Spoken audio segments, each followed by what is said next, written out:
With Liam Neeson approaching his twilight, Jason Statham has stepped up to be the geezer teaser man. And tonight's picture, Shelter, is one of those geezer teasers. Connor, what's the plot of Shelter? Shelter stars Jason Statham as Action Man. He has a buddy who's been bringing him supplies for years because he lives off the grid on an island in the middle of nowhere. But when he drowns with his young niece with him, Jason Statham's Action Man jumps in the water and saves the little girl. But then due to AI technology, the British NSA MI6 decides they're going to kill him for being a loose end or whatever. So then he dicks around and cries about how he loves this little girl's taught him about love. And he occasionally gets in shootouts with masked assailants, and occasionally he meets up with some buddies as they travel through England or whatever. So Aiden, what did you think of Shelter? Shelter's a pretty boilerplate geezer teaser. It's very by the book. You can basically tell where the plot is going from minute one. Like, he's mean to the little girl and he's like, get out of here, and then they become family and he protects her and blah blah blah. It's all the stuff you'd expect. It hits every beat you'd expect. It has adequate action scenes. There's a car chase early on. It has a few minor car stunts, a collision. There's some fight scenes that are choreographed good enough. It's no John Wick, but it's all serviceable. And to keep in line with the old people who are the primary intended audience for this, the movie's quiet as hell. Even in the club scene ripped straight from John Wick, but much lower intensity where everything is slower and quieter. The gunshots are comically quiet. The music is quiet and not like really loud and annoying like in a real club. And it's a movie your grandpa would love, and it's perfectly serviceable. There's no extremely jarring bad element to it. There's no outstanding great element to it. It's just the world's most average geezer teaser. Connor, what'd you think of Shelter? Shelter is mostly just really boring, to be honest. A lot of this movie is Jason Statham and a little girl wandering around, and occasionally he gets into shootouts.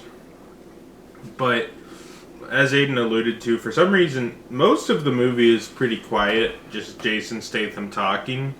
But to compensate and not surprise the elderly, they really turned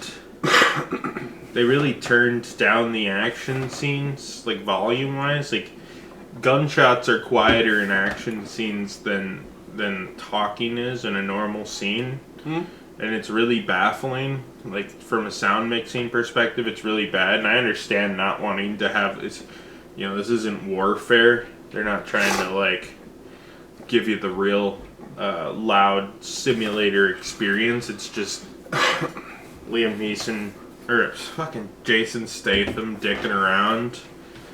And then quietly getting in action movie Jason Bourne style shootouts.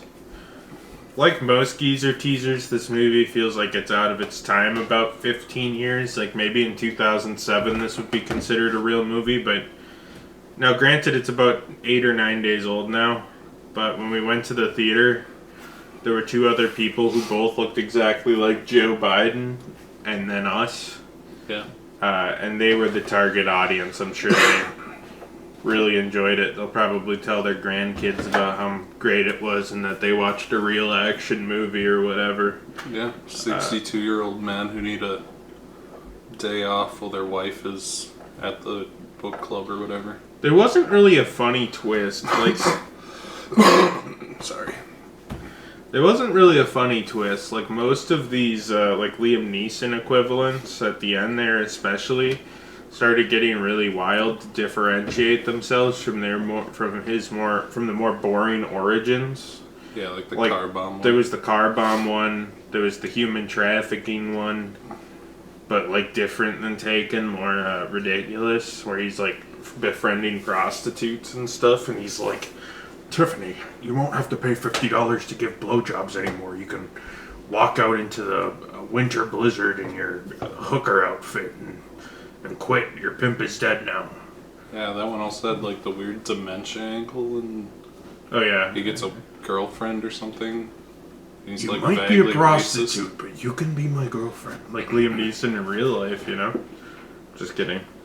Liam Neeson seems like a good guy. He just got angry once. He just got angry in the Irish countryside one day and started acting foolish, and they tried to cancel him for it.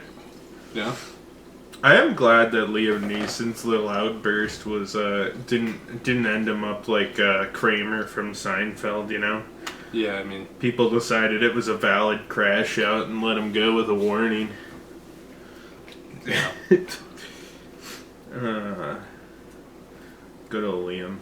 But anyways, Jason Statham, I don't think is far enough along yet that they have to put any sort of creativity into these movies. No, I mean, He's entered the cycle recently enough that they still kind of try to do some sort of well, he's also still young and fit enough that they can have him do cool enough action but scenes. also like they Liam don't have to Neeson crush early chili on gimmicks. in the geezer teaser cycle. Early on in Liam Neeson's geezer teaser cycle, he was still doing real movies. Yeah. And then he went into a strict schedule of geezer teasers, and then now he kind of just does weird random bit roles because he's too old to do action movies. So you got like Naked Gun and stuff, so he's kind of almost had a revitalization of his career, just doing like 2 bit parts a year instead of 30 geezer teaser action movies. But Jason Statham's jumped on the geezer teaser trend. I'm not gonna say all of them aren't.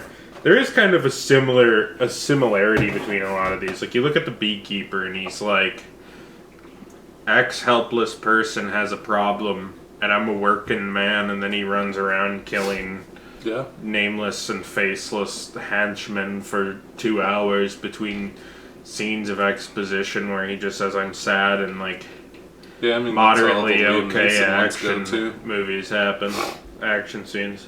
Oh, I'm just saying, like this is probably one of Jason's particularly boring side ones. Yeah. This kind of feels like Jason Statham's cheap geezer teaser attempt at John Wick. Yeah. Other ones, like the Beekeeper felt like a fucking, and the Working Man, actually both of those really felt like Guy Ritchie movies from hell. And I don't mean hell as in like more crazy, I mean hell as in not good. Yeah. I typically like Guy Ritchie. Guy Ritchie is kind of interesting in that he makes geezer teasers that are usually pretty good. But they are more or less geezer teasers where it's just Action Man does X, but it's usually kind of interesting behind that. This one was just a movie for old people. A mid-budget action movie for old people. Yeah. You gotta give Grandpa something to do when his grandkids aren't around. It's true. So Aiden, I have 2 questions for you. Would you recommend this movie? And would you recommend this movie to former U.S. President Joe Biden? Sleepy Joe Biden? With a vanilla cone in his hand? Joe Biden would love this movie. It was designed for his people. As far as recommending it goes, I mean, you could do better. I'm certainly not gonna give it a negative recommendation. I'm not gonna say you shouldn't go see it, but you're not gonna get a lot out of it, and I guess it'd be like a nice thing to take your dad to or something. If only It's this came out certainly- around Father's Day.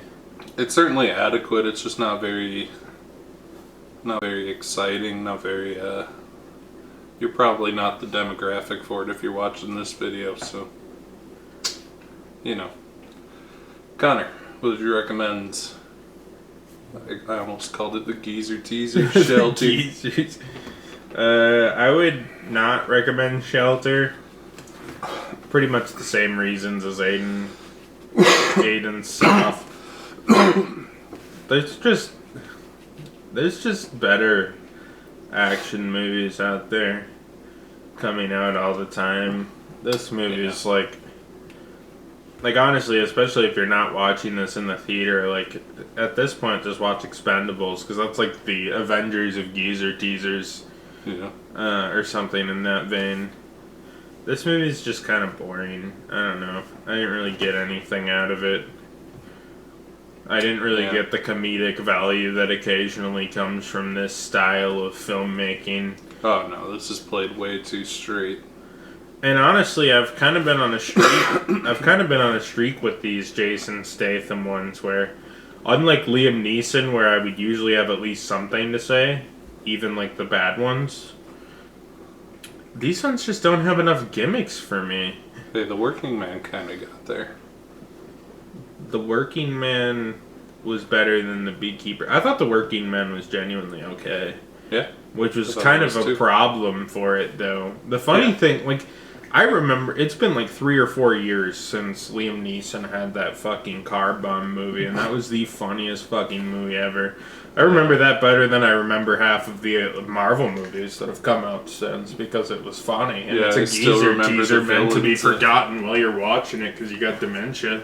I still remember the villain's iconic final line where he says some weird thing that doesn't make sense about Cinderella's glass slipper and then blows up.